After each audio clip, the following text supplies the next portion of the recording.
23 বছর পর অস্ট্রেলিয়ার মাটিতে নতুন ইতিহাস গড়ার লক্ষ্য নিয়ে দেশ ছেড়েছে বাংলাদেশ জাতীয় ক্রিকেট দল।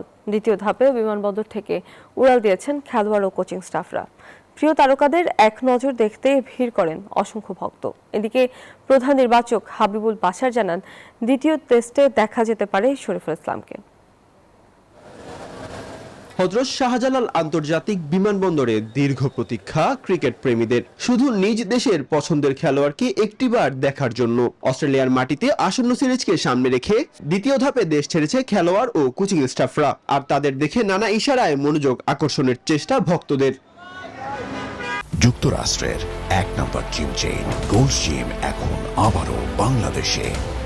বসুন্ধরা আবাসিক এলাকা ও বসুন্ধরা সিটি শপিং মলে। দ্বিতীয় ধাপে দলের সফর সঙ্গী হয়েছেন জাতীয় দলের প্রধান নির্বাচক হাবিবুল বাশার সুমন। দলে লিটন দাসের গুরুত্বের কথা তুলে ধরার পাশাপাশি তিনি জানান, অস্ট্রেলিয়ার দ্বিতীয় টেস্টে শরীফুলকেও দেখা যেতে পারে। লিটনকে পেয়েছি, it is very good. Night রানাকে তো পাবো না, কিন্তু শরীফুলকেও যদি পাই তাহলে সেটা আমাদের জন্য অনেক ভালো। But Liton is a positive sign, definitely.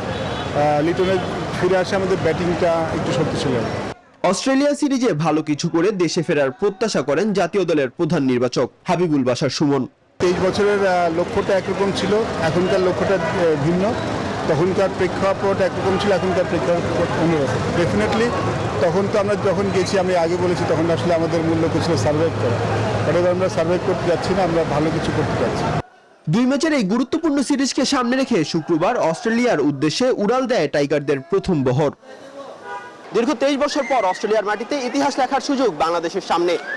আর এই কঠিন চ্যালেঞ্জ সামনে রেখে টাইগাররা কি পারবে প্রত্যাশার প্রতিদান দিতে, তাই এখন দেখার অপেক্ষা। ঢাকার হযরত শাহজালাল আন্তর্জাতিক বিমানবন্দর থেকে মাহাদি ইমরান, নিউজ 24।